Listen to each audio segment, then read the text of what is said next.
तुमच्या गावची जत्रामध्ये पहिली बातमी आहे सांगलीची। सांगलीच्या बेळूरमध्ये ग्रामदैवत श्री काळभैरवनाथ यात्रा मोठ्या उत्साहात पार पडली। 3 दिवस पार पडलेल्या यात्रेत विविध धार्मिक विधी पार पडले। महाराष्ट्र कर्नाटक राज्यातले लाखो भाविक दर्शनासाठी येत असतात। यात्रेत हरबंडी महोत्सव पूजेचा विधी पार पडला। तसंच श्री काळभैरवनाथाची पालखी मिरवणूक देखील काढण्यात आली। जपगोंडा आणि जखगोंडा हरबंडी देवाचे मिरवणूक देखील काढण्यात आली। मिरवणुकीत हजारो भाविक सहभागी झाले। यात्रेमध्ये हरबंडीचा कार्यक्रम असतो, अतिशय चांगल्या प्रकारे होतो।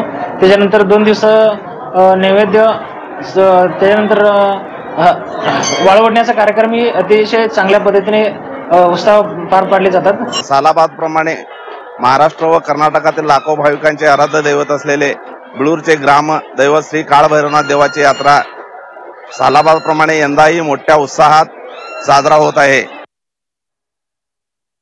संतश्रेष्ठ संत नरहरी महाराज यांच्या पुण्यतिथीनिमित्त येवल्यात भव्य शोभायात्रा काढण्यात आली। यावेळी घोडे आणि उंटावर छत्रपती शिवाजी महाराज यांचा सजीव देखावा सादर करण्यात आला।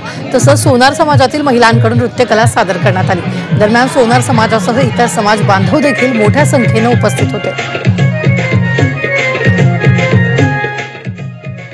सोलापूरमध्ये प्रभाकर स्वामी महाराजांच्या 68व्या पुण्यतिथी महोत्सवानिमित्त रथयात्रेचं आयोजन करण्यात आलं।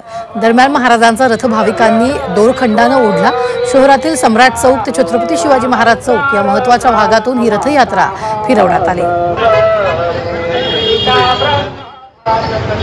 लाखो भाविकांचं श्रद्धास्थान असलेल्या अंगणवाडीच्या भराडी देवीची यात्रा 22 फेब्रुवारीपासून सुरू होणार आहे। त्यानिमित्तानं मंदिर परिसरातील तयारीला वेग आलाय। मंदिर सजावटीची कामं युद्धपातळीवर सुरू आहेत। यंदा भाविकांची गर्दी लक्षात घेऊन 9 दर्शन रांगांची सोय करण्यात आली आहे।